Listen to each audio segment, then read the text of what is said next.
Welcome to Washington. Softball team won't have to worry about putting its undefeated Southeast Conference streak on the line, but it has a very tough opponent in town here tonight, as we are right.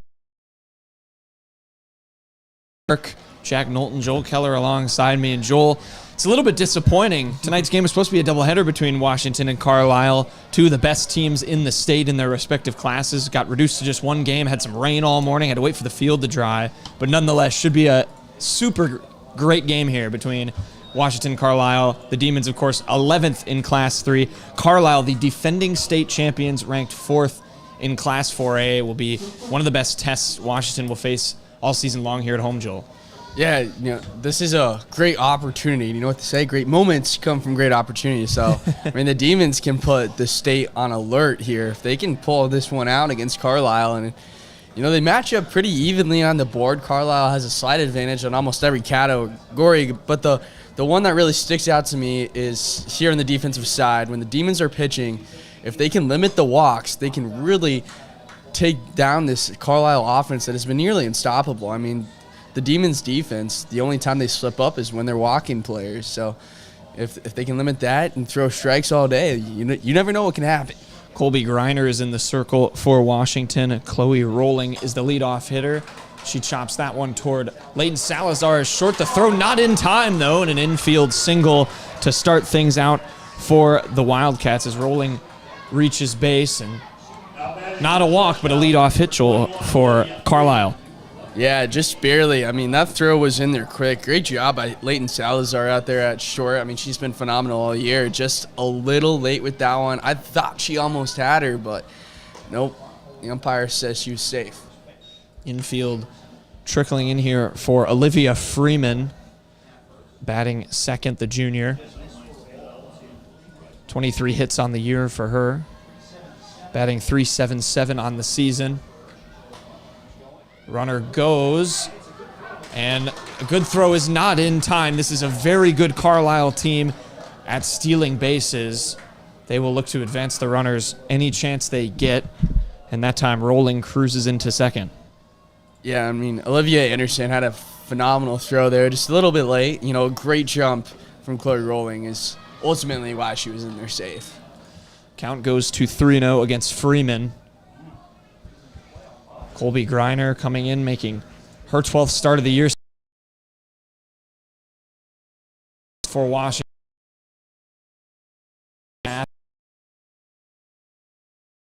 Home plate.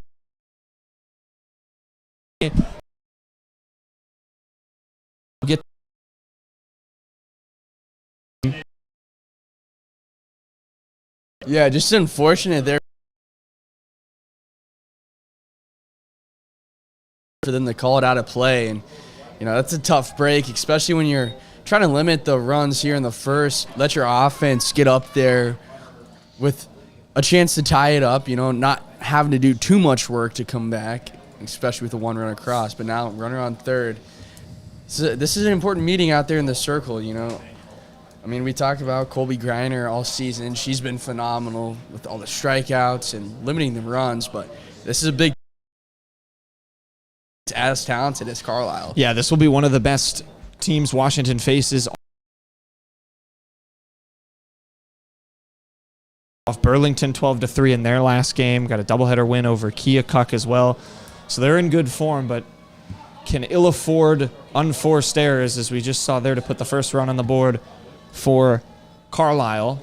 The 0-1 here to Claire Benson, the designated player for the Wildcats.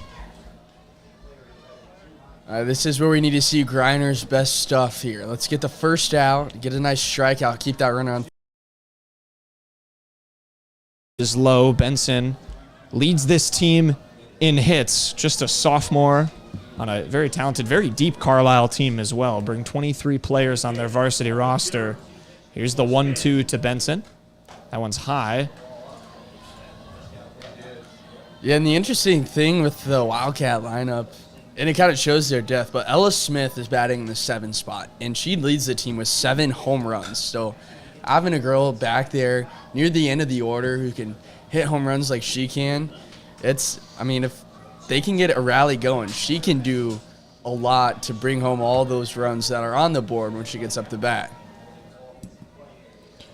Carlisle 16-5. They're 4-2 in first place in their conference. Mentioned number 4 in Class 4 currently, rose up from 6 in the last rankings. As that pitch is inside for strike number 3. So a first K of the game for Chloe Greiner. Now batting the pitcher, number 37, Logan Brown. Yeah, great pitch there from Greiner. Just dotted the inside part of the plate and a good bounce back. Not that she's really pitched bad to allow this run and run around third. I mean, she just gave up the infield single and the walk, and all of a sudden Carlisle turned that into 1 run and a runner on third. But it's a good bounce back and a good job to get the momentum back on your side. And a pitcher's duel now is Logan Brown, the pitcher for Carlisle tonight, shows bunt, lines it to third. It's mishandled that time by Hartman, and a second run will score. It's a 2-0 lead for Carlisle in the top of the first. Yeah, and I mean, it's tough if you're a fielder and you got to charge in on a bunt, especially with that runner on third, because that runner, she's hauling it to home plate. And, you know, your first thought is, let's try and get the out at home, you know, especially here in the first, and you want to limit the damage. But then she just kind of rushed it because she noticed, I mean, Brown's got wheels, and she was down the line quickly. So she had to get that throw out quick, and she just kind of slipped up on that ball. Mira Heidemann now, the left-handed sophomore. She shows bunt, pulls back. Pitch is high for ball 1. Got Hartman and Salazar both sprinting in on there, bringing the corners in, expecting the bunt, which means Miller's going to have to come over from second and cover first.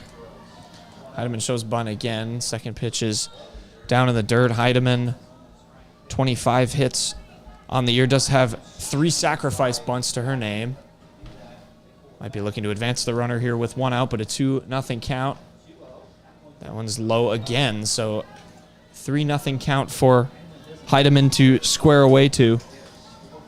Yeah, Greiner's trying to pitch around the bunt here, but sometimes you just got to throw it in the zone, let her bunt, let her do her thing, and because, I mean, something like that happens where you give up a 4-pitch walk if you're trying to avoid the bat. Runner goes with no throw, so Logan Brown advancing to second. Now batting your left fielder, number 9. And a 4-pitch walk puts Heidemann on first, and Addison Sears, the left fielder, she actually has 6 sacrifice bunts as she squares up here. And it's called a strike. Both runners advance. So Brown goes to third, Heidemann on second.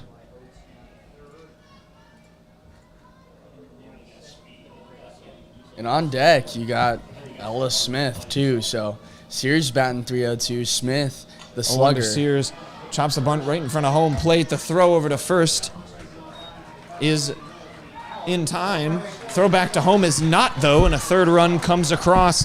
Good start here for Carlisle offensively. I mean, that is just perfect base running and just being aware. I mean, Carlisle obviously came to play, and they're ready to take advantage of the Demons maybe not being as alert as they should be after getting the out, and able to sneak across another run there on just, you know, the Demons being a little too relaxed out there. So Ella Smith, like you mentioned, Joel, 7 home runs on the year for her. That leads the team. So power hitter up. Base is empty, though, so that does limit the damage she can do. But already a huge start for Carlisle, up 4-0 as Olivia Anderson trying to talk to Colby Greiner. 1 strikeout so far, but the batters of the Wildcats doing a good job. And this team I mentioned is so good at base running. They have the top 2 leaders in steals in Class 4. There are 115 steals coming into tonight. It was actually the most in the state in any class. They are elite at base running and kind of just taking advantage of any opportunities they get to have runners on. Here's the 1-1. That one's hit up the middle, gets by Miller, and will trickle into center for a base hit there for Ella Smith. That's a tough one to field. I mean, the softball field, it's all sand there on the infield, so nothing slows down that ball. A hard hit grounder is much harder to field in softball than it is in baseball, and I mean that was a prime example. It's bouncing, and not slowing down one bit. Mallory Stutzman in the 8th spot. Up now for the Wildcats, hitting .267 on the year. 12 hits to her name. Seen a lot of Carlisle players looking to bunt, just advance runners. Stutzman chops that one toward third. It's bobbled and mishandled. That'll allow Ella Smith to advance to third. The throw, though, in time for out number 3. So Smith getting a little bit greedy, trying to get the extra base. Yeah, they're going to call her safe. They are going to because of call her obstruction. safe. Obstruction is the call, so it's an on-time throw. And runners advance instead to second and third. And Carlisle all of a sudden with an opportunity to get some more runs across with 2 away. Washington thought they might have ended the inning. Yeah, I mean, that was just unfortunate if you're Washington. Ella Smith is rounding second after the ball kind of gets away, and no one was covering third, so another great heads-up running play by the Wildcats. But Ella Smith just ran into Hartman, and, you know, it's unfortunate if you're the Demons because you can't really avoid it, but it gives Carlisle another opportunity here. Peyton Fogel, the 8th grader, is over to pinch run at second for Carlisle. I mentioned the depth of this team. Part of their talented base running does come from having a lot of players available to pinch run. So you'll see a lot of substitutions when they get on base. So 1-1 here to the 9-hitter, Mally Stoner. She's playing first in the field. 13 hits this season for her. Hitting .406. So you talked about Smith as the power hitter in that 7th spot. Stoner has had a solid year.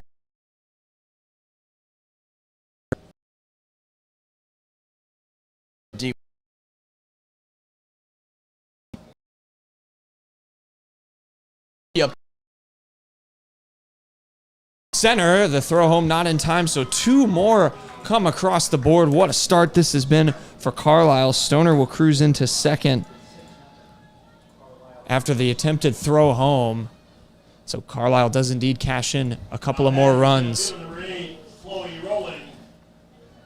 Not only that, but Stoner able to give her a second, so you got a runner in scoring position in the top of the order that's already done some damage today. So back up to Chloe Rolling, who got the single and stole second to start this emphatic inning for the Wildcats. The 1-0 to her. That one chopped toward third and caught for out number 3. But a huge 6-run top of the first for Carlisle. See what Washington can do to cut into that lead. Coming up on the bottom of the group, Chrysler team to find a Capper Auto Group. See yourself the Capper experience. At Washington Lumber and Home Center, our extensive knowledge, great service you deserve with the quality you should expect. Local place for great results. My name is Lee. My true relationships. Coming to Professional Proteins is back here at Washington. Down 6-0, a big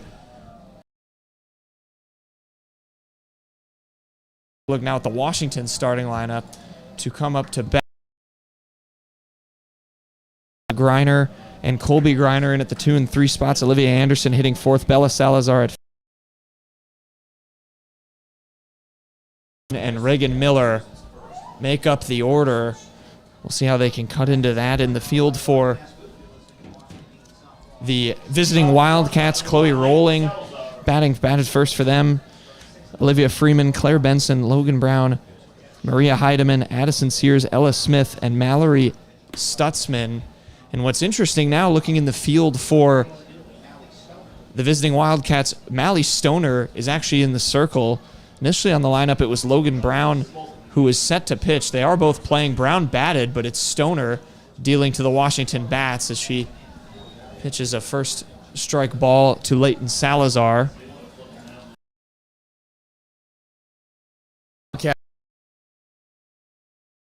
nothing lead. Runs. Not like. Got to.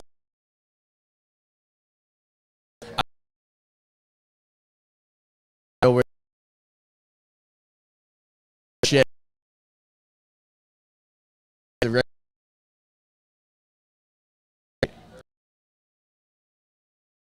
Flaws for the Wildcats making that move.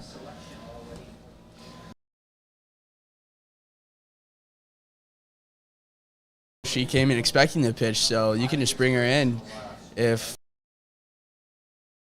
Just two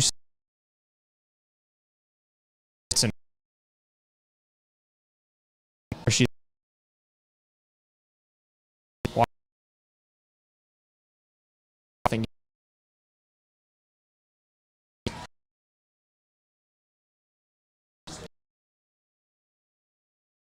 for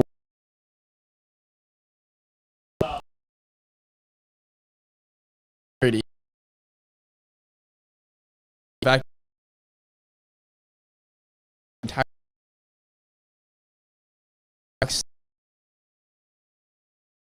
Yeah.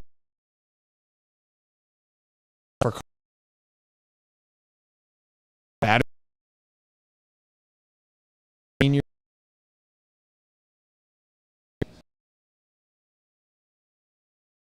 when they came up to bat, they have reloaded. Here's the 0-1. Strike 2. You can easy. And then that's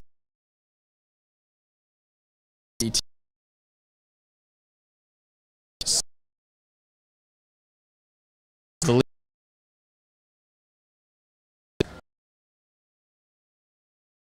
On the field. move.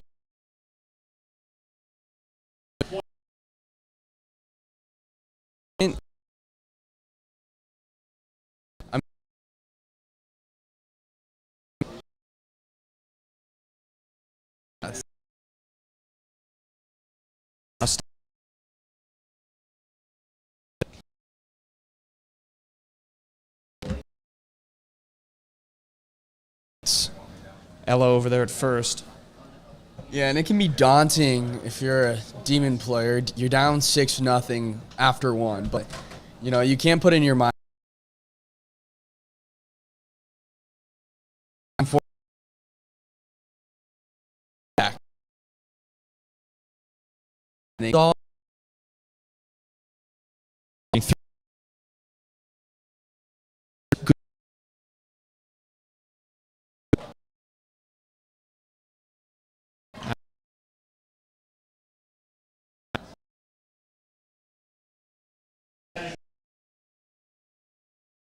With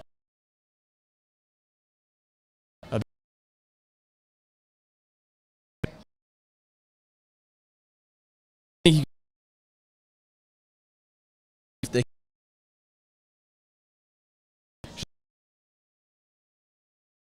This is a really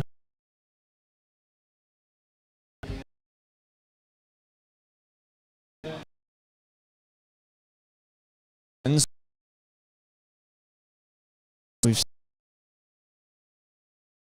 seen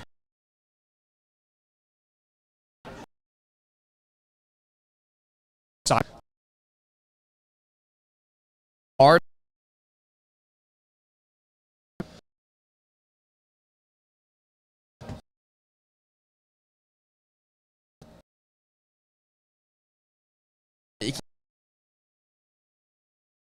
Just use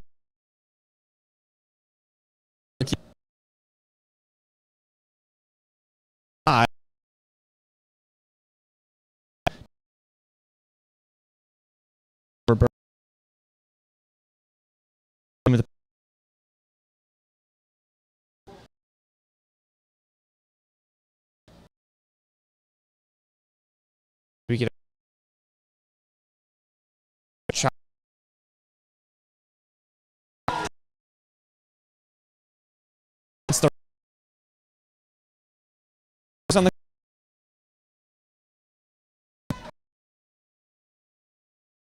to keep the inning alive, but I think it shows the Demons because of the rough start. I mean, they're very easy in there. Watch go by at the top of the zone for a ball, and then she takes advantage of the next strike. Bella Salazar up to bat for Washington. Lily Magdefrau is going to run for Anderson. She's over on first. That pitch inside, called strike one. Bella Salazar was in the circle for Washington's last game. Capable pitcher for this Demons team, went 5 innings. See if maybe Coach Ben Oberman opts for a pitching change after a slow start for Greiner. Another pitch taken inside for strike number 2. The thing that's made Stoner so effective today is she starts out these hitters with strikes. I think almost every batter has been stuck in an 0-2 count, and that's how you become effective, and you can start pitching your game and start trying to dot the corners when you already got 2 strikes on her. Swing and a miss for strike 3, and Stoner stays dialed to end inning number 1. We'll go to the top of the second here on the Southeast Iowa Video Network. At Southeast Iowa, complete installation of your kitchen cabinets. For small town service with competitive prices, Southeast Iowa Cabinets and Strabela Construction are here for you. At Seafirst Credit Union, we're all about making connections, like how we connect you to that dream vacation with a savings account designed to help get you on the flight there. Connect with Seafirst today and see why together is better. At WCHC, our goal is to take great care of our patients and our staff. We are able to approach you, take care of your issues, but also give you a path, as far as referrals or treating you right then and there. Our role in the community is taking care of something that matters to everyone. It's their family and their health. More than you expect for your health care. The Connie and Amanda team is dedicated to giving back to our community by actively engaging with our clients, businesses, and the public. When it comes to helping you find your next home, investment, or commercial space, the Connie and Amanda team is here for you. Introducing Hy-Vee Market Grill, where every meal is a delight. Start your day with our mouthwatering breakfast options and savor flavorful lunches with friends and family. Cap off your day with our delectable dinners. Hy-Vee Market Grill, where every moment is delicious. Washington unable to cut into that 6-0 deficit as the red-hot Carlisle Wildcat bats will come back up. They're back to the number 2 hit.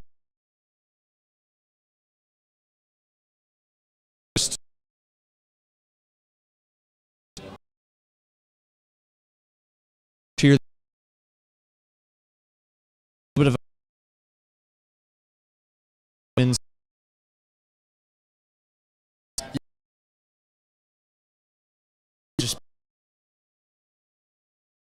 I think she just needs to focus on getting that inning, I think. And she's been players on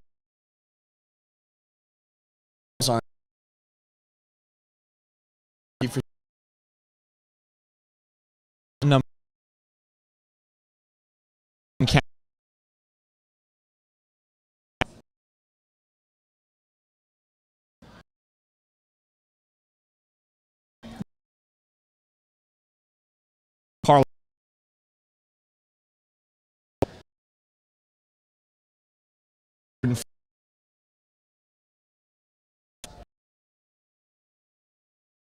That one.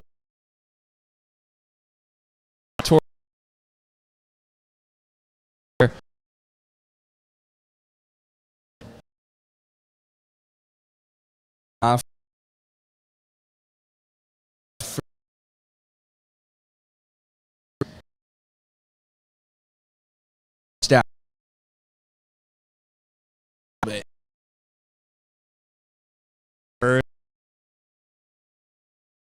Need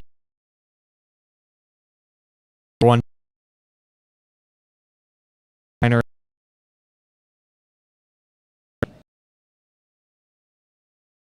That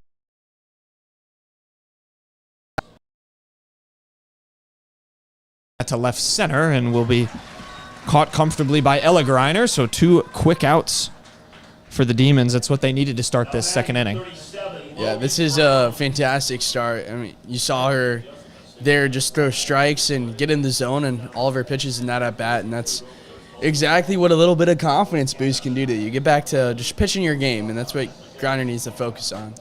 First pitch to Logan Brown, who will only be impacting this game, it seems at least, from the batter's box. Singled and stole second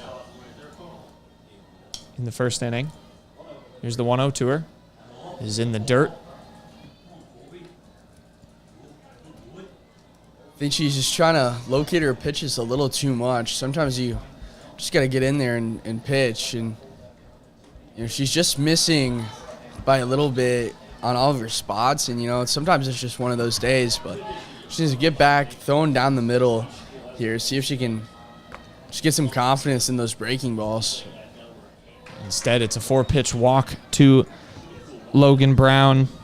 Brown, the best returner from this Carlisle team. Mentioned all the seniors they lost. They won the state title, went on that 15-game winning streak. This is one of the more prestigious softball programs in the state. One of the best matchups in the state as well, of course, with how good Washington's been this year. Aubrey McDaniel is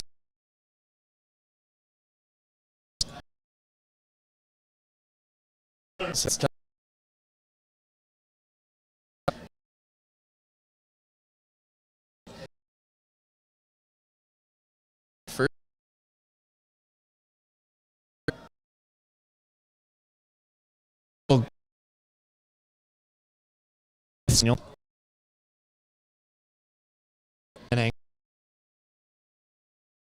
Will be great.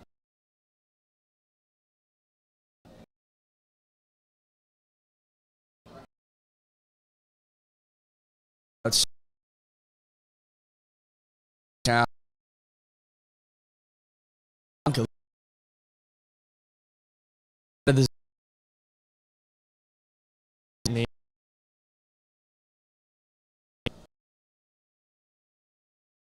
That was it.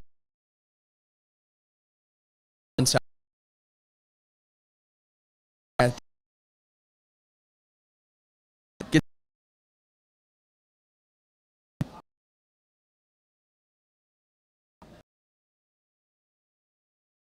all bat of the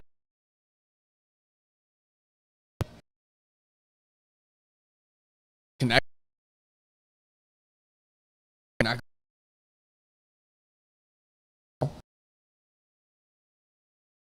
Good. You're on it. Key duel, it feels like, for Colby Greiner, trying to get out of this inning without surrendering a run. Here's the 1-2 swing and a miss, and the breaking ball breaks well for Greiner, and we'll head to the bottom of the second. No runs given up for Washington. Be back with their bats on the Southeast Iowa Video Network. In the heart of rural Iowa, where community experience the power of a real connection with KCTC. Join us in building a stronger, more connected Southeast Iowa. Check out Community Profiles every Thursday, where our host, Greta Clemens, talks with people from around Washington about their stories and highlighting upcoming events. Southeast Iowa Live, Facebook, and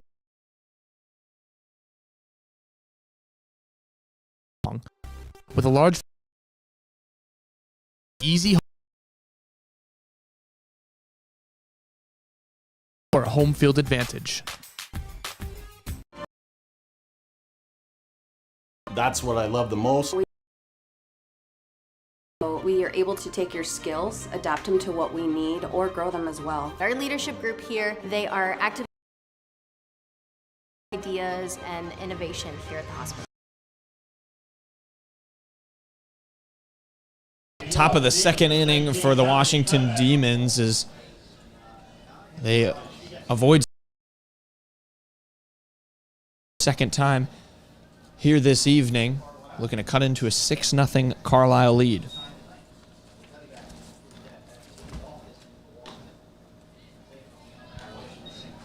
Hallie Cutterback watches a first pitch for ball one. Cutterback in her first step.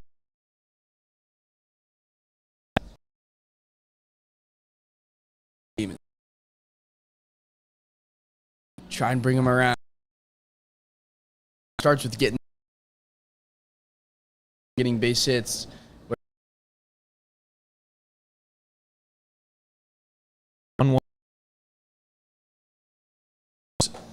At times 20 hits on the season, hitting 3. Like you said, Joel, in that 6th spot for Washington. 1-2 is fought off, fouled on the third base line.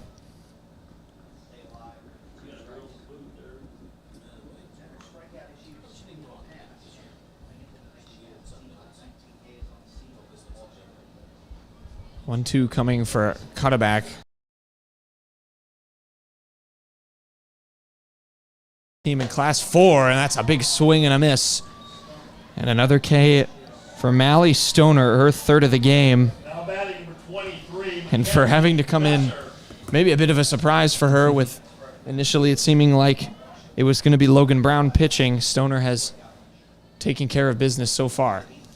Yeah, she's really only had trouble with one at bat, and that was the first one of the ball game where she walked Leighton Salazar. Other than that, she's only thrown 2 balls to the other 5 batters she's faced, which is just insane. I mean, her accuracy is crazy. Of course, as I say that, she throws the ball to Messer, but yeah, it's not a Carlisle team that gets walks often. They walked the leadoff hitter Leighton Salazar in the first, and now Mackenzie Messer is up 2-0 in this count, hitting .234 on the year. Messer has walked 11 times, but this is a Carlisle team that keeps pitches in the zone. They do not allow batters. They make batters earn their way to the bases. Here's the 2-0. Is in there for strike one. And I think it's situations like that where I'd love to see the Demons be a little more aggressive. When you get up in the count 2-0 or 3-0, you got to swing the bat because you know a strike is coming, and it's probably going to be a fastball, and, you know, it should be something you can drive. Messer swings and misses at that one. At that pitch was kind of dropped low. Nice off speed there by Stoner. 2-2. A great job by Stoner, the battle back in there. I mean, very easily could have let this batter go over the first, but 2-2 count now. That one hits the outside of the zone, so full count here to Messer.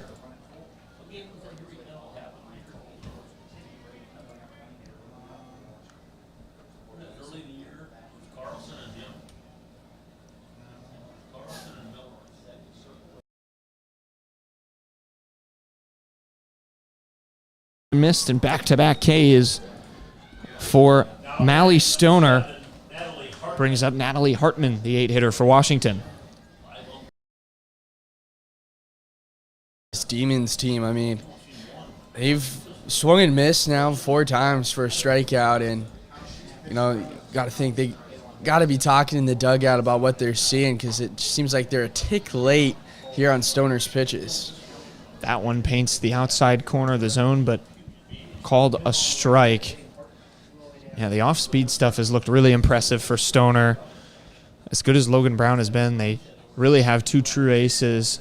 Carlisle, as the 0-1 is aligned to second, but the catch made by Heidemann, and the 3rd out for Carlisle. We'll head to the top of the 3rd. Demons still looking for their first run. Carlisle looking to add to a 6-0 lead on the Southeast Iowa Video Network.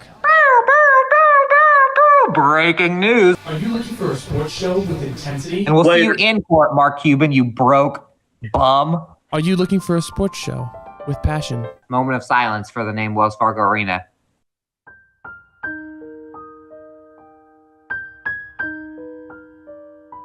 And are you looking for a sports show with whatever this is? And today we are counting down Justin Bieber's top 10 girlfriends. That's right. Make sure to check out Andy and Hunter every Thursday on Prep Sports Plus, breaking down all the high school sports from across the Southeast Iowa region, talking about all your favorite schools such as Washington, Mount Pleasant, Fairfield, Waco, Winfield Mount Union, Pekin, and so much more. Make sure to check out Prep Sports Plus every Thursday at noon on the Southeast Iowa Live Facebook and YouTube page. At Wolf Floral, you'll find everything you need to spruce up your summer. Located on the southeast corner of the Washington Square, we've got you covered from small gift items to the finest floral arrangements around. Wolf Floral, unique by choice, not by chance. Still a 6-0 lead for Carlisle. All those runs collected in the top of the first as Colby Greiner looks to put up another scoreless inning here in the top of the third, facing off against Addison Sears, the left fielder. Had a sacrifice bunt in that big first inning for Carlisle. Brought home 2 runs, too. I mean, not often you can say a sacrifice bunt gives you 2 RBIs, but Sears able to get it done. Squaring away on those bunts. And, yeah, Carlisle has had plenty of players looking to bunt and has had success in that first inning doing so. They're clearly not afraid to try and even reach base with nobody on or only one on. Very willing to bunt, and that Washington infield has to be aware of it. That one is lofted into right center, and a base hit for Sears. And she heads to second, so throw not in time. A little bit complacent in the outfield there, Washington. So instead, a double for the leadoff hitter, Sears. Yeah, and a big reason why she was able to stretch that into a double is because she was out of the box, and she was already thinking, too. I mean, she was rounding first with a lot of speed, and she got there just in time. The throw was a little better.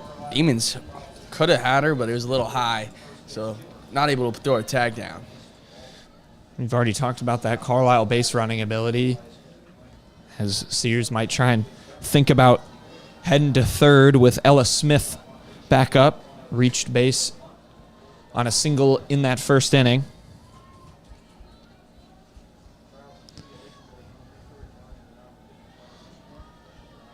You know what she can do as a power hitter, those 7 home runs. The 2-0, she shows bunt pitches high, so another 3-0 count for another Carlisle hitter.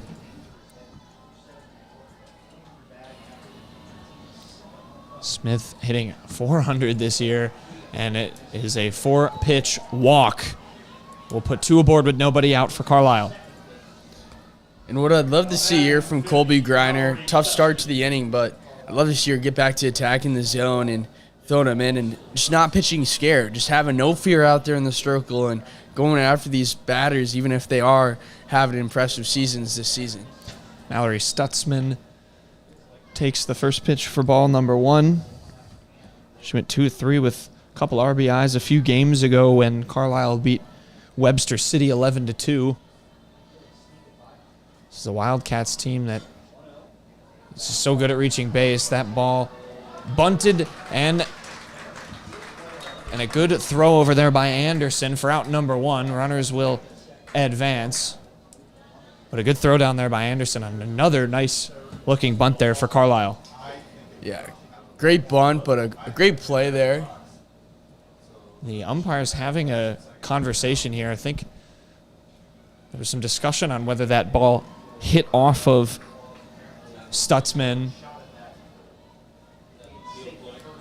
But the out will stand. Better scenario there for Washington. That'll bring up Mally Stoner, who is, of course, pitching now.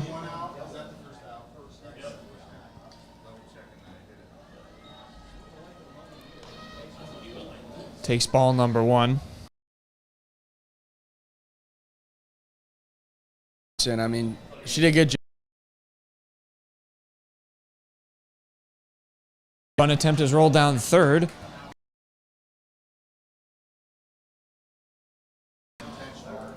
And a intentional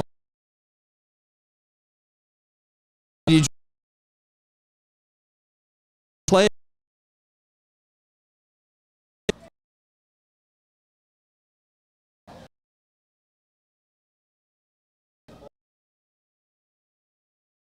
The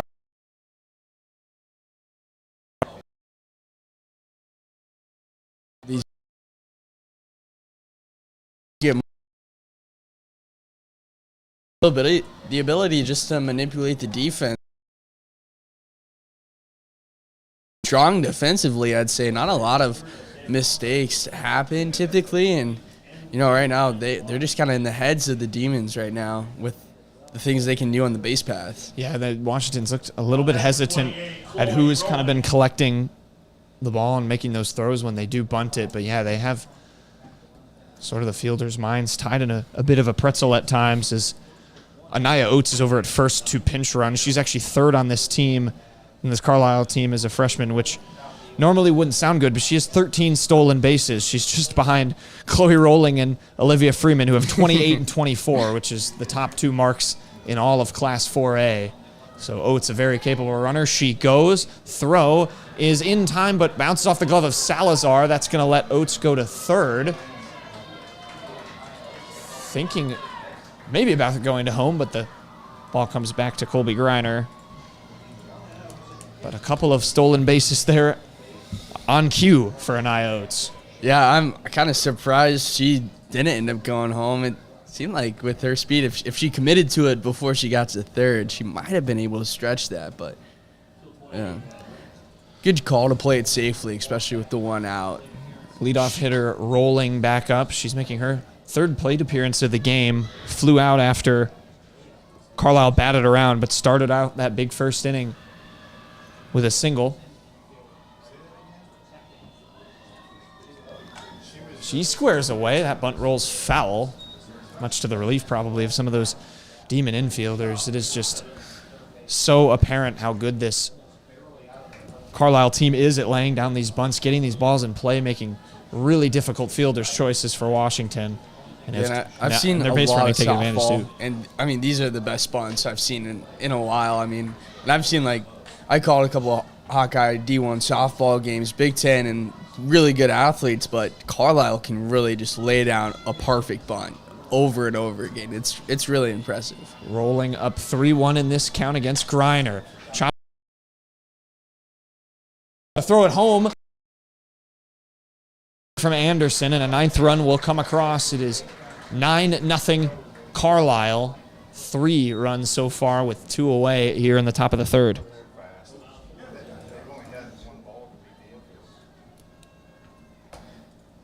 Yeah, this base running again coming up clutch for their Wildcats. I mean, good job just going for the out here. You're just trying to escape the inning if you're the Demons, but I mean they just keep putting the pressure on and knowing when to go and when to be hesitant like they were there to wait until the throw's up in the air and then you're home free. It looked like good timing and pace on that throw over by Bella Salazar, but just a little bit inaccurate, and Anderson wasn't able to turn back and make any sort of play on the runner coming home as Olivia Freeman, the shortstop, goes up 2-0 with 2 away.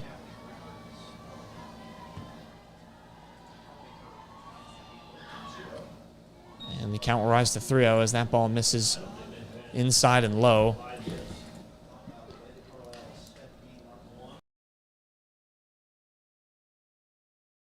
And the base running, and we've already talked, you just talked about it, Joel, the talent bunting, the softball. It hasn't been too much hard hitting, just really taking advantage of any opportunity they get on the base pass and advancing runners with those bunts. A couple of miscue throws from Washington haven't helped. And a 3-1 count here to Freeman. Inside for strike number 2.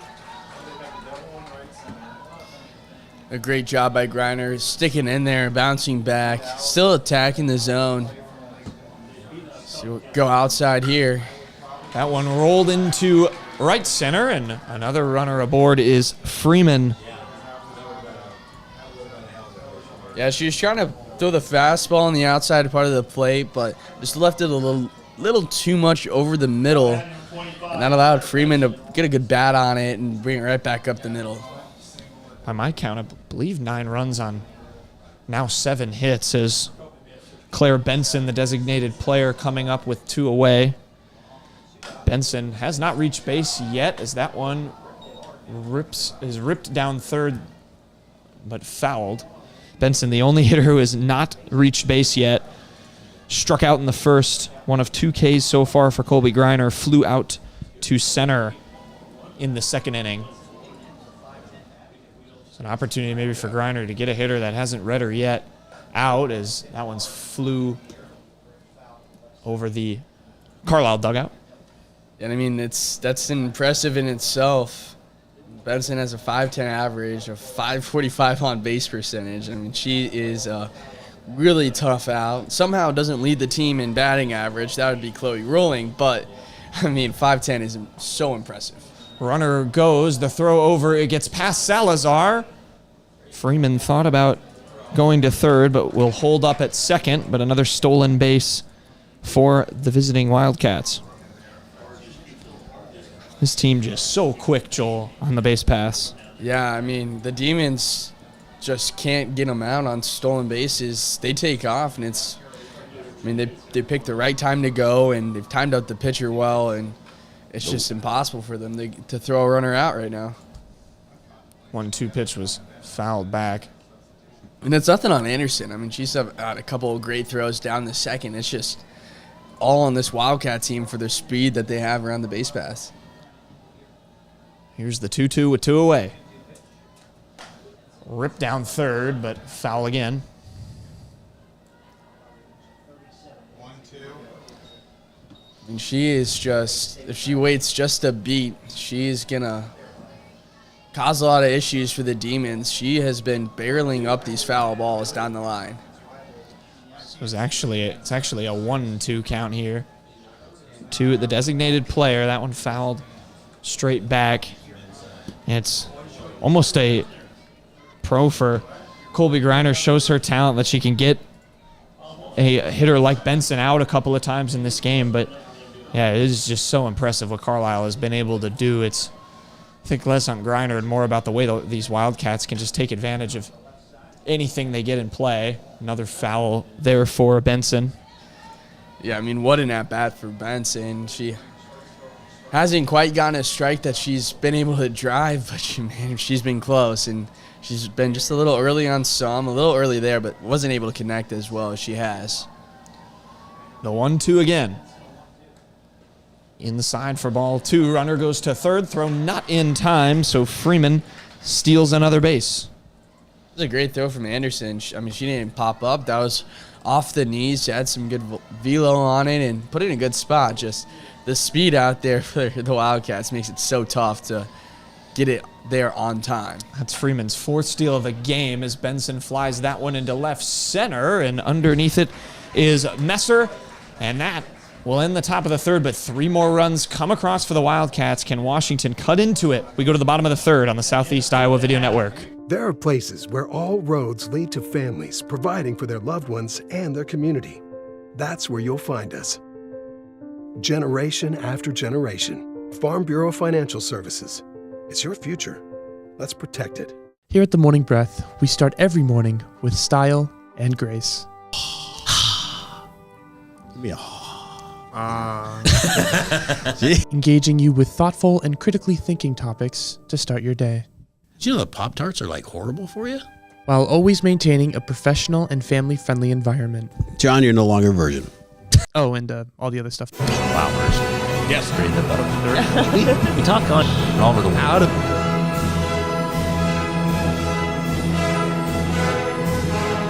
There's another word for that, Peter. What do we call that? Cold. It is cold. It's going to get cold. Weekdays at 7:15, only on the Southeast Iowa Video Network Facebook and YouTube page. Your adventure starts here. Capper Auto Group, Chrysler, Dodge, Jeep, Ram will get you ready in style. Meet with our friendly and experienced team to find a vehicle that gets you on the road, and rely on our service shop to keep you there. Capper Auto Group. See yourself the Capper experience. At Washington Lumber and Home Center, our extensive knowledge, great pricing, and a long list of local installation experts, you are guaranteed to get the service you deserve with the quality you should expect. Washington Lumber and Home Center, your local place for great results. Washington looking to cut into what is now a 9-0 deficit against the Carlisle Wildcats. I want to remind you, Washington Demon softball is also presented by Fairway Meat and Grocery. Demons here on the Southeast Iowa Video Network. Reagan Miller, the 9-hitter, and then the leadoff Leighton Salazar will come back to bat after her. This can be a big inning for them if they can get a couple runners on to start it off and get the heart of the lineup up with some RBI opportunities. First pitch to Miller outside for a ball.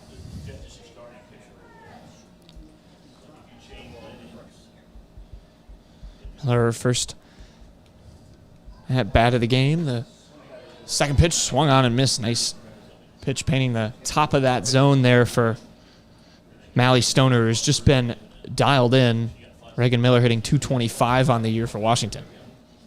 Yeah, one thing that's really helped Stoner out this game and not Griner is the amount of break they have between half innings where they go out and pitch. I mean, Stoner's been able to give her arm quite a long rest to start the game, and then this last inning she was able to sit down for a while. Of course, she's batting, but she doesn't have to throw for a while. Whereas Griner, she's been out there in these long innings and hasn't had too much of a break with these quick innings pitched by Carlisle. So she's been really taxing her arm this game. Miller takes that pitch low. It's a 2-2 count. Here to the freshman infielder. 7 runs driven in for her, 9 hits on the season coming in. 2-2 low. So a full count for Reagan Miller. What a good start this could be for Washington if she can get on base, bring up the leadoff hitter, Leighton Salazar, who walked in the top of the first, or in the bottom of the first, rather. Washington just trying to generate some offense. Still time to cut into this deficit. Nice pitch inside, and strike 3 instead to Miller. Yeah, that was a great pitch there from Stoner. I mean, we've been seeing it all day. That's the first called strike, but just the ability to find the zone as often as she does, it gives her the big advantage, and the Demons just haven't been able to time it up yet. So back up comes Salazar. She rifles that one foul down the third baseline. If there's anyone to get any sort of a rally started, it is Leighton Salazar. There's all sorts of school records set over the years. The junior hitting .543. It's been over 500 for almost her entire career. 44 hits. She leads this team in singles, doubles. And 81 at-bats has just been awesome yet again. Will go down as one of the best in this Washington program, but still wants to give plenty here in her last season and help the Demons to some postseason success. That one lined down the third base line, but stays foul. Yeah, I mean, I think the big thing to focus on if you're Washington, no matter how this game ends up, with the tough start is, you're getting good reps against one of the best pitchers in the state at all levels, and you can really take that into your next couple games. You got Mount Pleasant coming up next week, and that'll be a really good matchup, and just another opportunity to flex how strong your team is against the conference and get back to dominating. I mean, they've been beating a lot of these teams in their conference and in their class by a lot of runs. I mean, they've really shown that they're elite at that level. Yeah, regardless of how this Carlisle game turns out, it will be one that I'm sure Ben Oberman will look back on in the postseason as a game to draw back on. This is one of the best teams Washington will face all year. The 0-2 for Salazar misses low. Salazar went 3 for 4, drove in 3 runs. A couple of stolen bases in that last game against Burlington. 3 for 4 as well in the second of the doubleheader against Keokuk. Had a double in that game, 2 more stolen bases. She has 40 on the year. So a good base runner if she can get on. Can she do it here? Hits that one foul. Good contact for Salazar battling in this at-bat. Yeah, that was probably the best contact of the game for the Demon Bats. Unfortunately, just a little behind it. She can pull the trigger just slightly earlier. I mean, she can find a gap with that ball and take 2 or even 3. The 1-2 coming. Leighton Salazar hits that one towards short. Digging it out, but the throw in time. Nice throw over that time by Freeman for out number 2.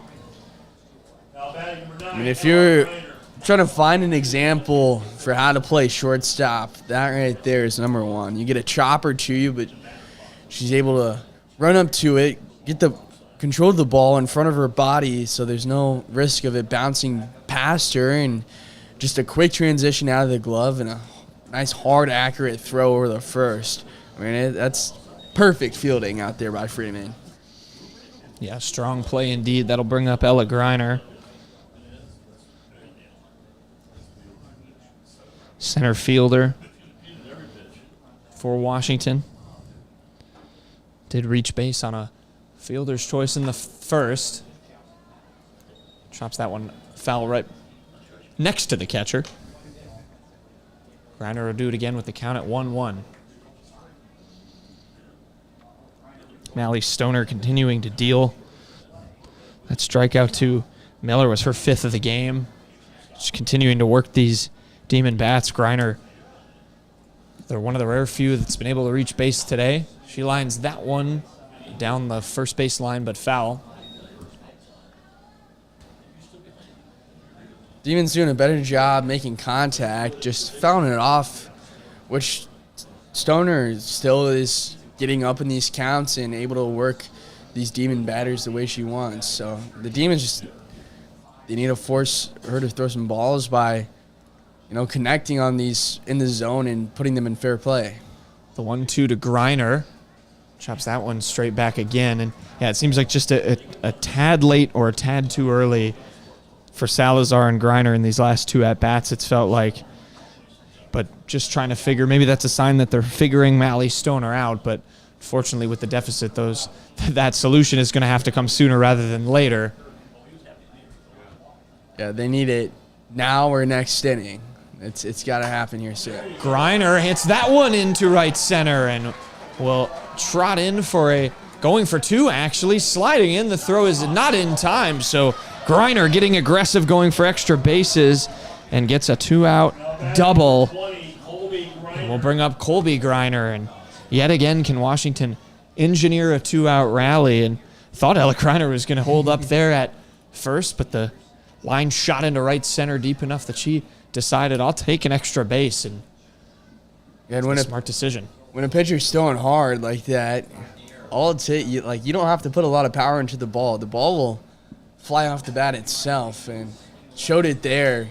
Connects well on it and just drives it out into the outfield. A great hit and great confidence piece for a Demons team that hasn't really seen too much success at the plate. I mean, that was 6 consecutive outs that they had seen in the past couple of innings. So good job just getting some momentum, some energy shift in the dugout. 20 hits on the year for Colby Greiner. Goes down quickly 0-2 though. And again, you see Stoner, like you said, Joel, getting ahead in another count. Yeah, she goes breaking ball there, and Greiner just swings over it and drops out. Bottom lets go of it. The 0-2. Swung on and lined again into right center. That one's back and gone!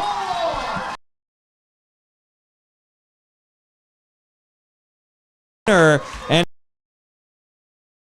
game for the sophomore.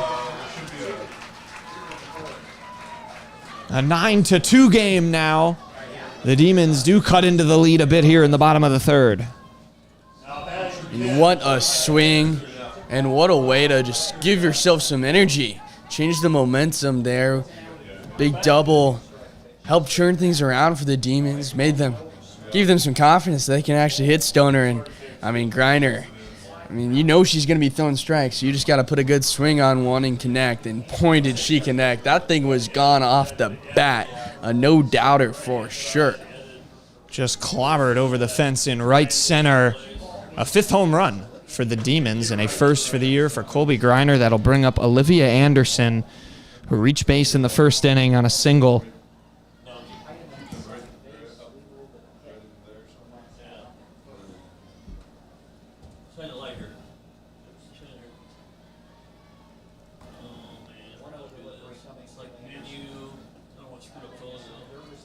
.0 misses in the dirt for Anderson, so the count rises to 2-0, and big moment here for Mally Stoner, how she will respond.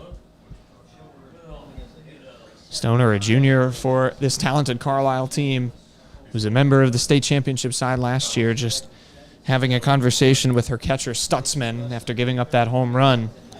She's dialed back in here. Has done a good job, Joel, like you said, of getting ahead in some counts. Rare that she's behind. Obviously, we've talked already about how Carlisle has rarely walked runners all season, so see how Stoner dials it back. Yeah, and I think what went wrong there against Griner was kind of what was hurting her in her last outing is she's just leaving it over a little too much over the plate and not really changing it up enough in the at-bat. I mean, we've seen some great breaking balls, but sometimes I think she gets caught just throwing fastball after fastball. And when players are fouling it off, they get a good look at how to time it up, especially in the on-deck circle. The 3-0, nice pitch inside for strike number one. Rise ball there for Stoner. So a good rebound pitch there.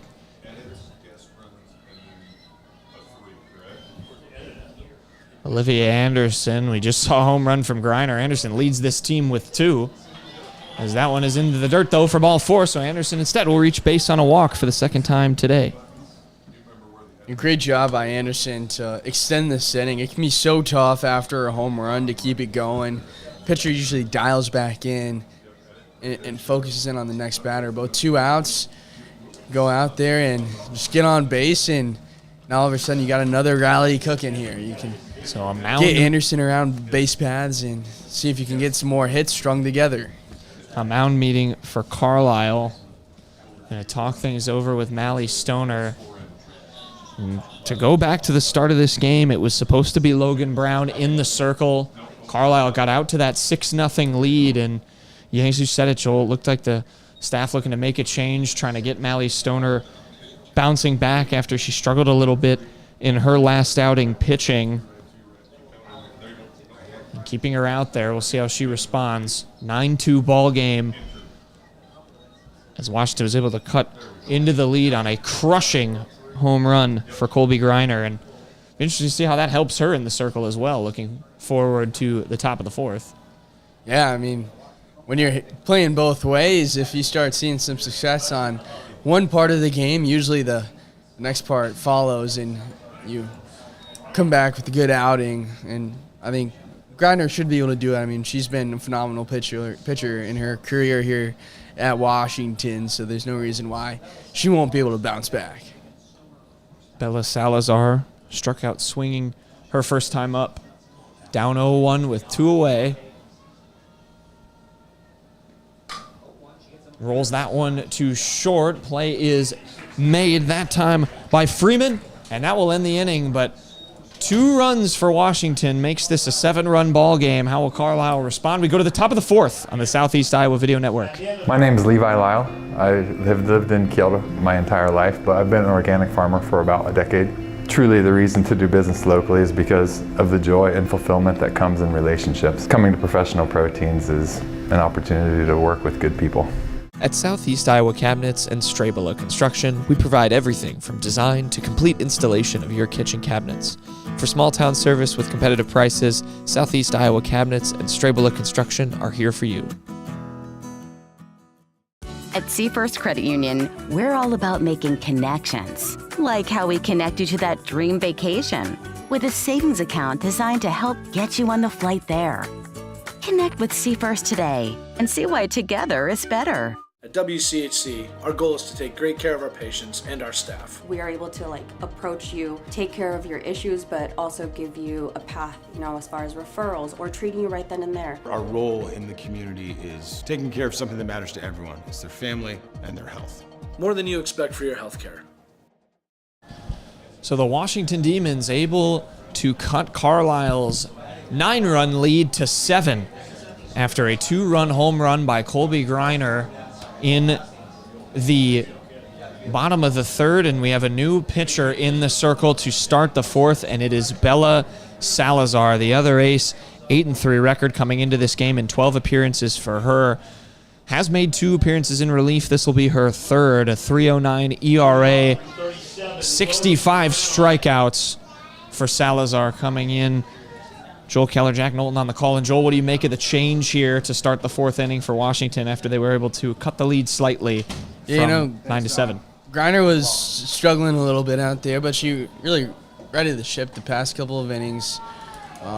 She allowed the 3 spot in the top of the 3rd, but overall she bounced back from the tough first. And now you're sending Bella Salazar out there, and you're hoping she can keep it a 7-run game here. But at the end of the day, it's just really good reps against really good batters, and it's good to get both of your starters to get out there and get those reps against some of the strongest batters in the state at all levels. And no matter how it goes, it'll be a great learning experience, and one that will be a little more fun to learn if it's a successful outing here for Salazar. But no matter what, a learning experience for sure, and something that she can bring the rest of the season.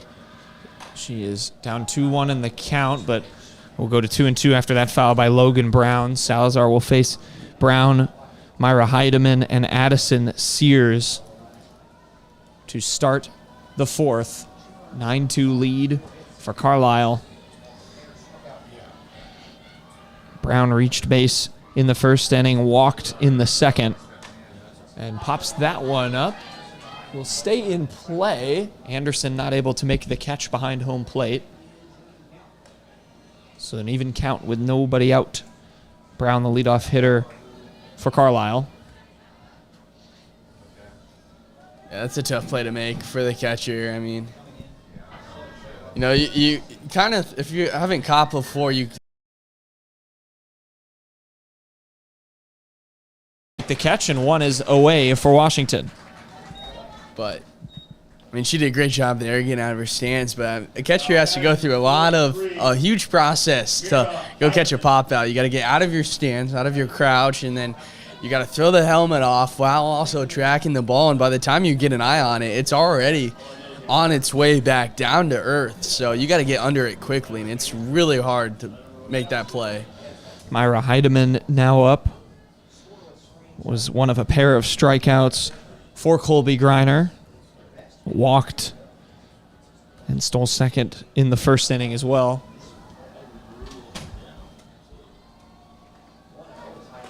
Heidemann hitting .410 on the year coming into this game. 25 hits to her name on the season. That was just one behind Logan Brown and Claire Benson for the team high. Entering tonight's matchup, a 1-1 pitch to her is chopped towards short. Salazar, the throw over, is in time, and 2 are away quickly for Bella Salazar.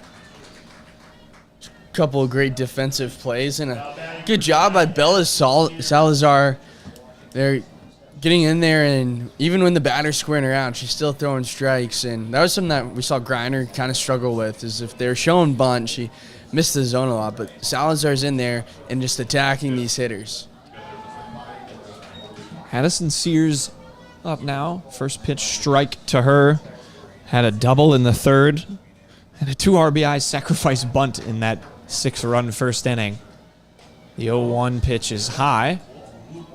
Yeah, Sears has had herself a nice little 3 innings here, and she looks to try and keep it going in this at-bat. But, she's already had a successful day by any means. A double, a run, and a couple RBIs. Can't really complain. Leads this team in sacrifice bunts with 6. 302 hitter. And a 2-1 count. The deal from Salazar is low, and a 3-1 count now to Addison Sears.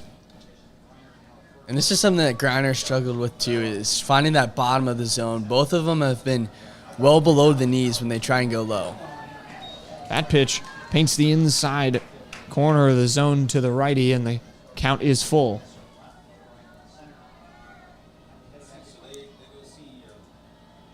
The payoff pitch.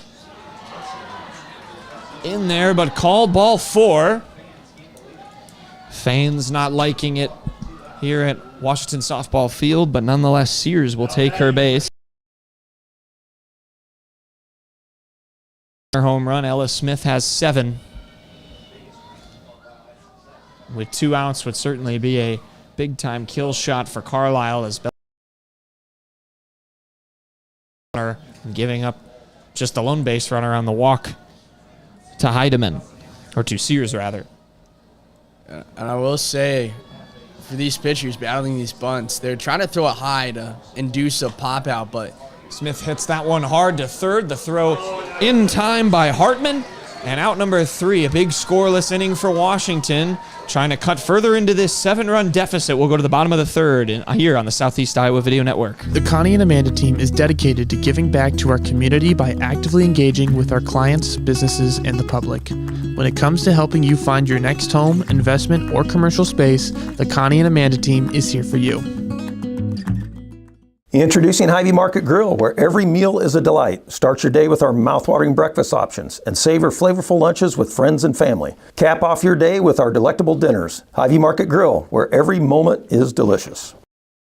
In the heart of rural Iowa, where community matters most, the connections we make are made to last. Meet KCTC, your hometown internet, phone, and TV provider. At KCTC, we're not just about technology, we're about people. Our dedicated team are your neighbors, committed to bringing you top-tier services right where you live. We believe in giving back to the community that raised us. Experience the power of a real connection with KCTC. Join us in building a stronger, more connected Southeast Iowa. Check out Community Profiles every Thursday, where our host, Greta Clemens, talks with people from around Washington about their stories and highlighting upcoming events. Make sure to tune in to Community Profiles every Thursday at 10 on the Southeast Iowa Live Facebook and YouTube page. So Mallory Stoner's day is done for Carlisle, and it is the original pitcher who was on the roster to start this game, Logan Brown, who will step into the circle as we go to the bottom of the fourth with a 9-2 lead for Carlisle over Washington. Brown will face Hallie Cutterback to start her day. Mallory Stoner finishing her outing with 2 earned runs, 3 hits, 5 strikeouts, and just the 1 walk. So a decent performance to maintain that big lead that Carlisle took in the top of the first. And Joel's perhaps the consistent pitching changes for both teams. Obviously, it's a sign of strategy, but it's a sign as well. Obviously, you think about it. This game was supposed to be a doubleheader. Maybe we were supposed to see more pitchers. Maybe the coach is still trying to work those rotations in this single game.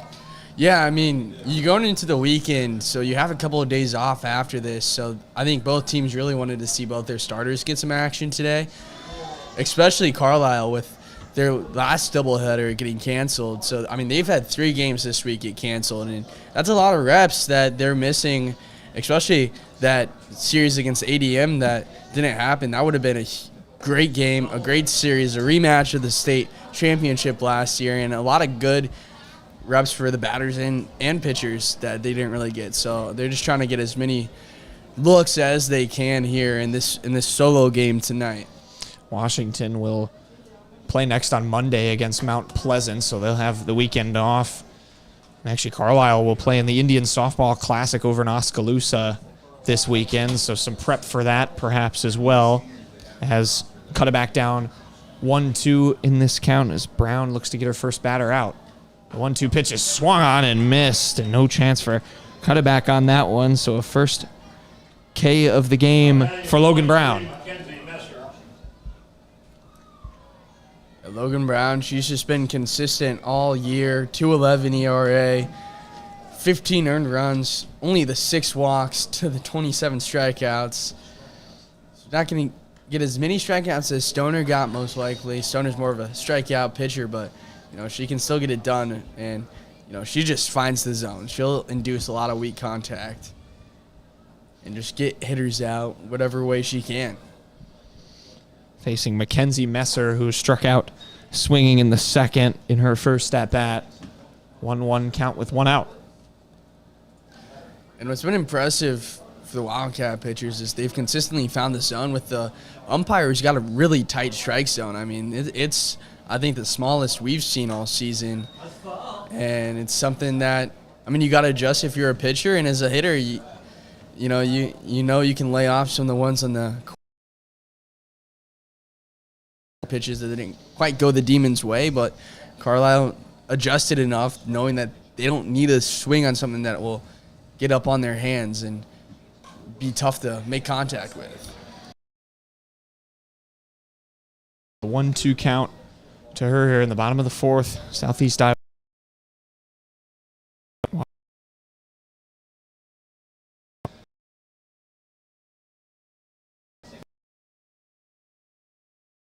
Offense looking to continue by Messer. It's these at-bats where the Demons found success against Stoner, going late, deep into at-bats and fouling off a lot of pitches. Eventually they were able to break through and swing away and really drive some pitches. So let's see if they can do that here.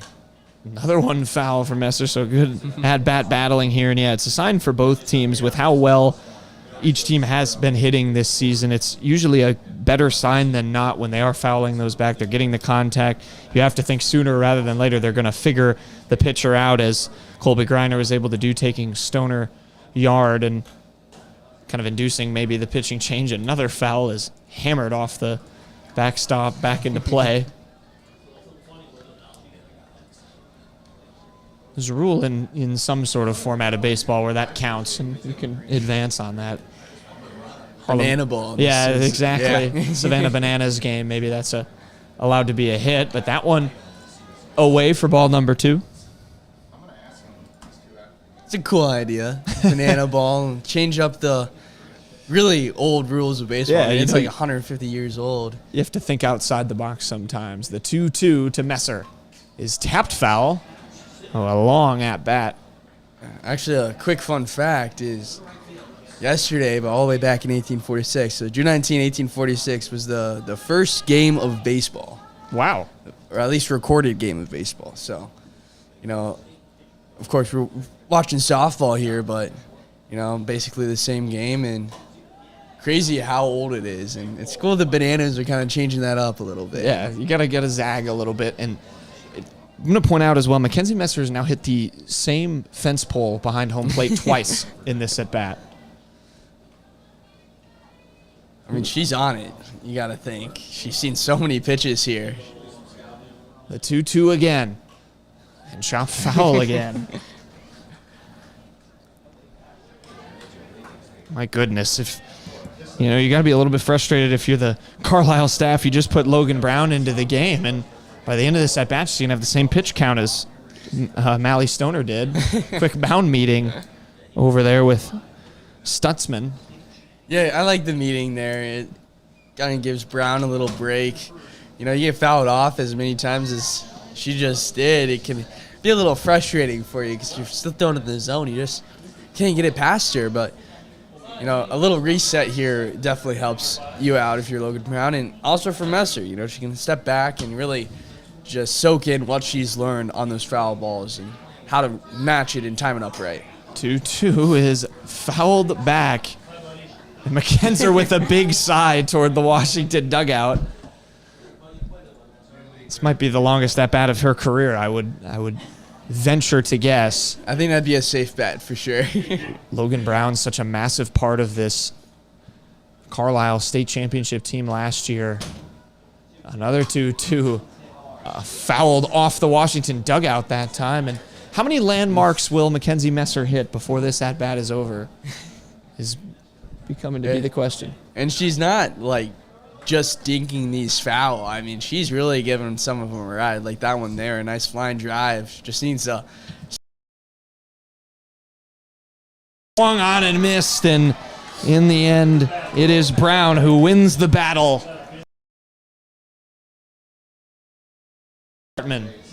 Yeah, so in case you forgot with that long... separated by a lot of foul balls, but a good start for Logan Brown on the sheet for sure. Hartman lined out to second in the second inning. Takes that first pitch inside for strike number 1. Good pitch there by Brown.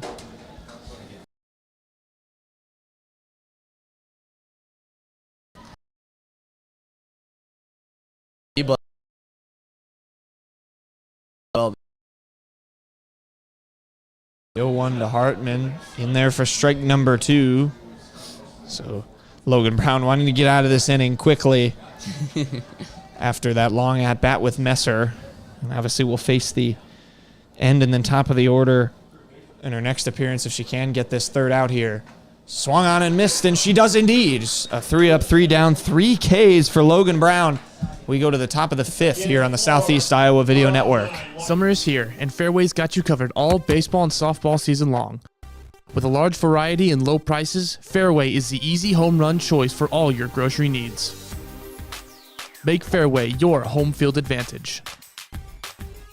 I love helping people. I always wanted to help people. That's what I love the most. We do a really good job of growing our own, but also we are able to take your skills, adapt them to what we need, or grow them as well. Our leadership group here, they are actively involved, always supportive of our new ideas and innovation here at the hospital. Washington County Hospital and Clinics. Apply today. Breaking news. Are you looking for a sports show with intensity? And we'll see you in court, Mark Cuban, you broke bum. Are you looking for a sports show with passion? Moment of silence for the name Wells Fargo Arena.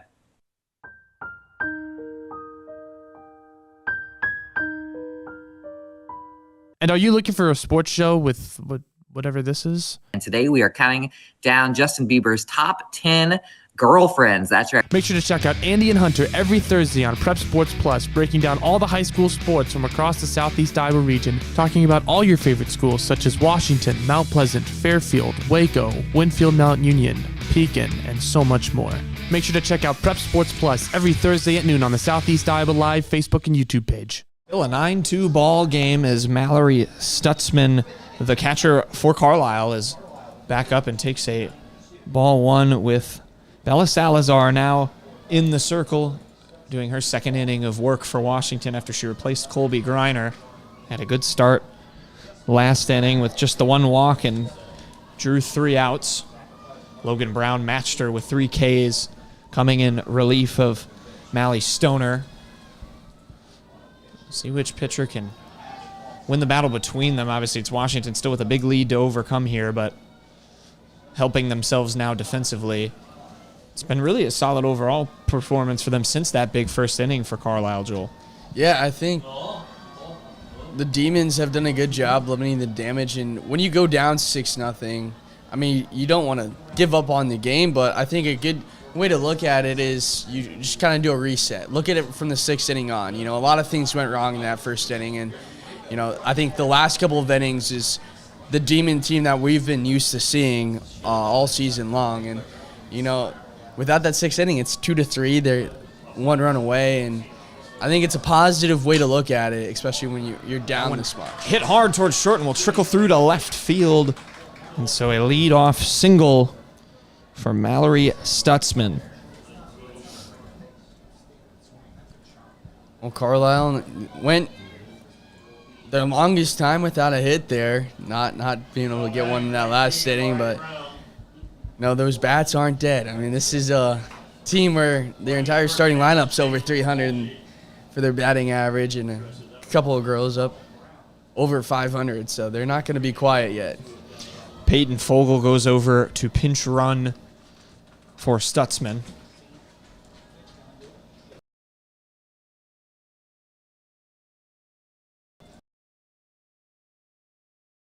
Let Brown pinch hitting here. She hasn't gotten too many at-bats this season, just a 77 average, so 1 hit and 13 ABs. Runner goes for Carlisle.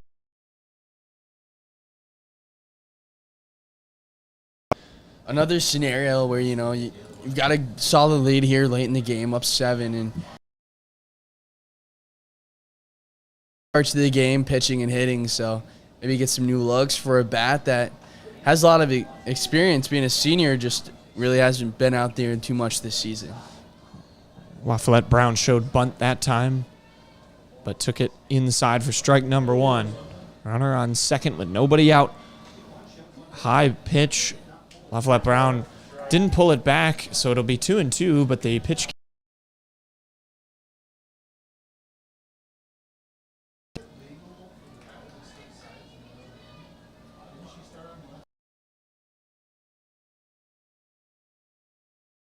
was switched over to the right side mid at bat, and a 2-2 pitch is low, so full count to LaFollette Brown. Chance here for Carlisle to add their first runs since the 3rd inning. Follette Brown bloops that one right to second base, and an easy throw over that time for Miller, but the run will score. That'll make it a 10-2 ball game. Carlisle leading Washington by 8 runs in the top of the 5th.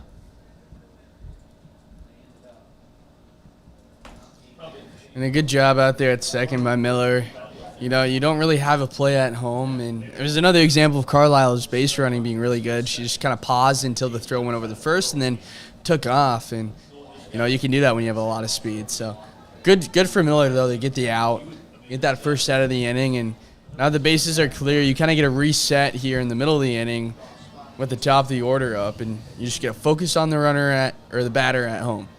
Infield is in for Washington with Chloe Rolling showing bunt. Pulls back for ball 1. Excuse me, another pinch hitter. It's Parker Kane instead in the batter's box. Has hit .343 on the year. 12 hits to her name. Looking for the bunt, maybe the slap hit in play as well. All base hits for Kane. Her 12 hits on the season. Takes that one outside, but painted the edge of the zone for strike 1. And this kind of takes us back to our conversation about Carlisle, you know, reloading after losing a bunch of seniors last year, and this is how you can do it. Slap toward third. A throw over is out of the glove of start by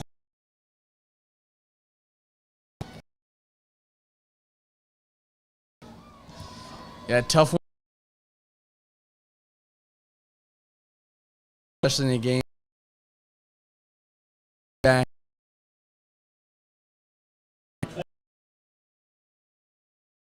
But back to what I was saying with the Wildcats, I mean, if you're able to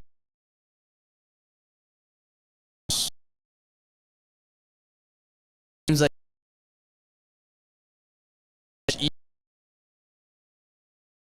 the throw is in time and outnumbered. Play.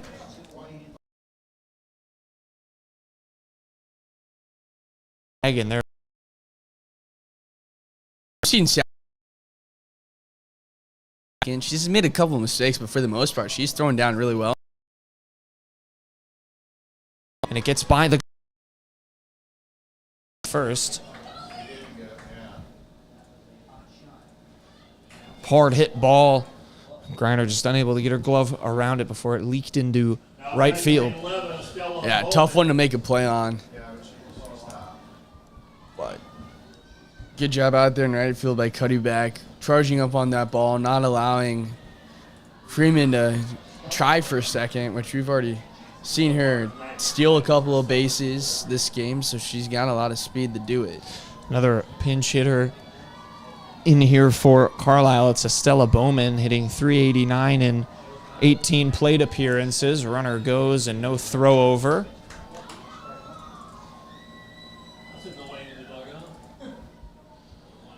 Eighth grader too, so I mean she's hasn't gotten a ton of looks this season, but when she does get out there, she's really taking advantage of it.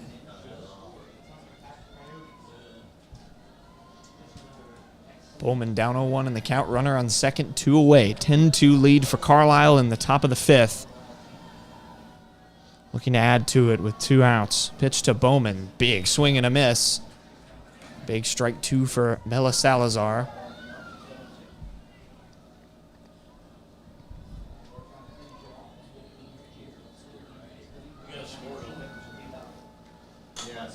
Bowman, that one rolling on the foul line, stays fair, and a run will come all the way around. Anderson had to make a decision with that ball painting the third base line. Opted to grab it and try and make the throw over to first, but it was not in time, and another run will score. It's 11-2 in favor of the Wildcats. I mean, that is just a tough break for the Demons. I mean, I'd love to see that ball hit exactly like that, and how many times that ends up going foul, because I feel like it'd be 8 times out of 10 or something like that, where it goes foul and, you know, it's just a strike, not a base hit. Tough play for Anderson there. You're exactly right, and it has just been those bunts and those hits that have just broke Carlisle's way all game. As Logan Brown hits that right back at Salazar, it'll bloop up. The throw over to first is in time for out number 3. So a good recovery there by Reagan Miller at second, right behind Salazar. She gets the third out, but 2 more runs come aboard. It's 11-2 Carlisle as we head to the bottom of the 5th. Here at the Morning Breath, we start every morning with style and grace. Give me a Engaging you with thoughtful and critically thinking topics to start your day. Did you know that Pop-Tarts are like horrible for you? While always maintaining a professional and family-friendly environment. John, you're no longer a virgin. Oh, and all the other stuff. Wow, version. Yes. We talk on all over the out of.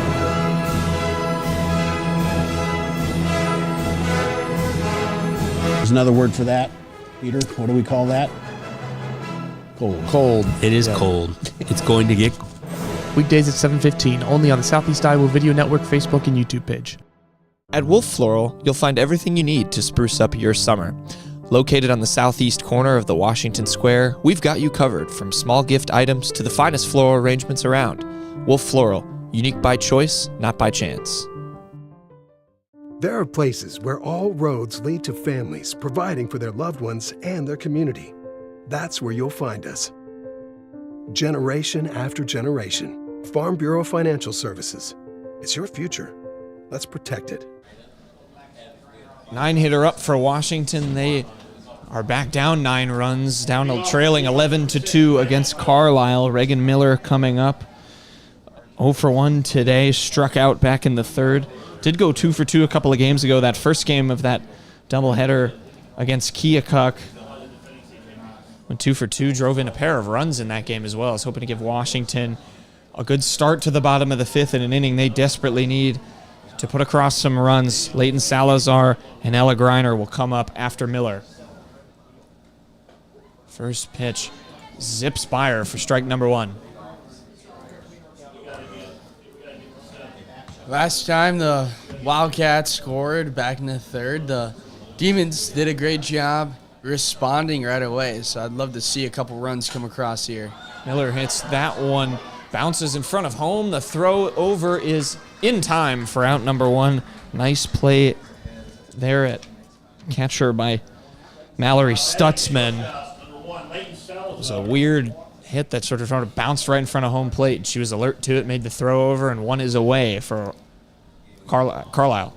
Yeah, that was really impressive how quickly she was able to jump on that ball and get the throw out.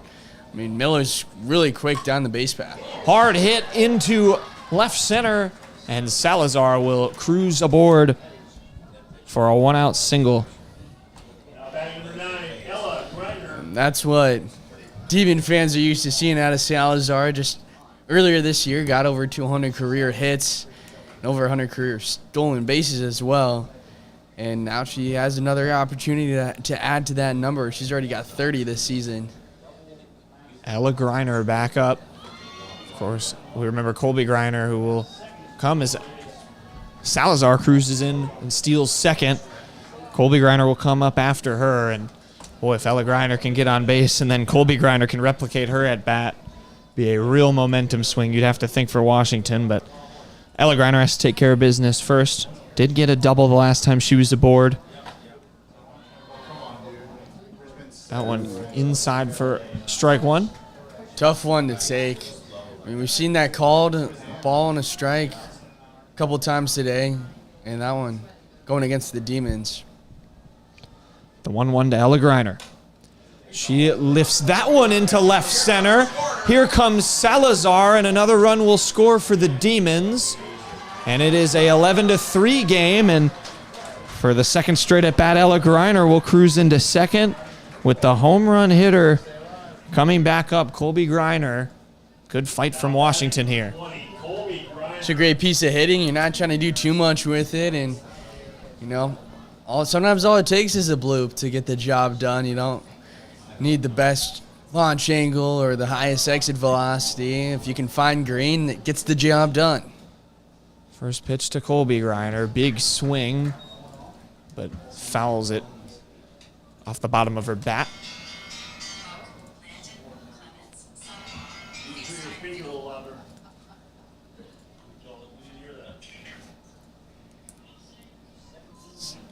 Griner hit that home run on a high fastball. Let's see if she gets that in this at-bat. Takes that one for ball number 1.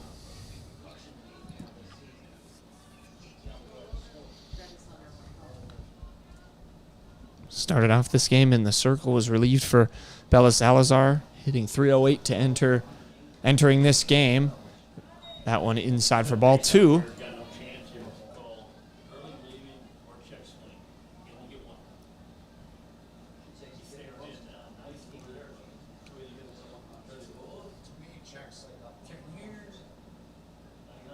Here's the 2-1.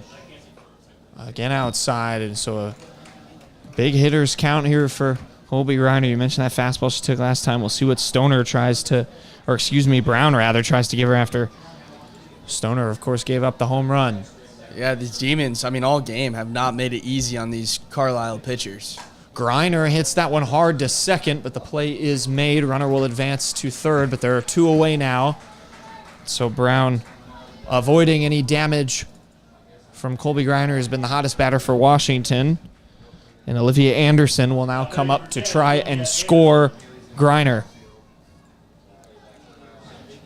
Anderson's quietly had a pretty solid day at the plate, with the single and the walk. She's seen these pitchers well. First look at Brown here. Chops it hard to third. Throw to first is in time. A slight hesitation there by Smith, but she makes the throw, and that will retire the side. 1 aboard for Washington. It's 11-3 game. We will head to the 6th inning here on the Southeast Iowa Video Network. Your adventure starts here. Capper Auto Group, Chrysler, Dodge, Jeep, Ram will get you ready in style. Meet with our friendly and experienced team to find a vehicle that gets you on the road, and rely on our service shop to keep you there. Capper Auto Group. See yourself the Capper experience.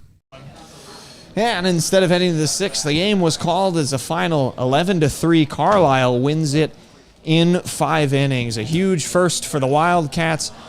Did the trick. Washington did its best to fight back in the game. Bella Salazar had a good game in relief, but it is Carlisle who gets the 11-3 win. We'll kick to another short break. Come back with the postgame show here on the Southeast Iowa Video Network. At Washington Lumber and Home Center, our extensive knowledge, great pricing, and a long list of local installation experts, you are guaranteed to get the service you deserve with the quality you should expect. Washington Lumber and Home Center, your local place for great results. My name is Levi Lyle. I have lived in Kielder my entire life, but I've been an organic farmer for about a decade. Truly the reason to do business locally is because of the joy and fulfillment that comes in relationships. Coming to Professional Proteins is an opportunity to work with good people. At Southeast Iowa Cabinets and Strabela Construction, we provide everything from design to complete installation of your kitchen cabinets. For small town service with competitive prices, Southeast Iowa Cabinets and Strabela Construction are here for you. At Seafirst Credit Union, we're all about making connections, like how we connect you to that dream vacation with a savings account designed to help get you on the flight there. Connect with Seafirst today and see why together is better. At WCHC, our goal is to take great care of our patients and our staff. We are able to approach you, take care of your issues, but also give you a path, as far as referrals or treating you right then and there. Our role in the community is taking care of something that matters to everyone. It's their family and their health. More than you expect for your health care. The Connie and Amanda team is dedicated to giving back to our community by actively engaging with our clients, businesses, and the public. When it comes to helping you find your next home, investment, or commercial space, the Connie and Amanda team is here for you.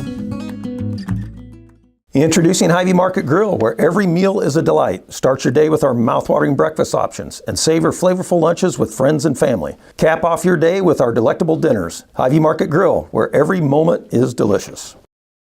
In the heart of rural Iowa, where community matters most, the connections we make are made to last. Meet KCTC, your hometown internet, phone, and TV provider. At KCTC, we're not just about technology, we're about people.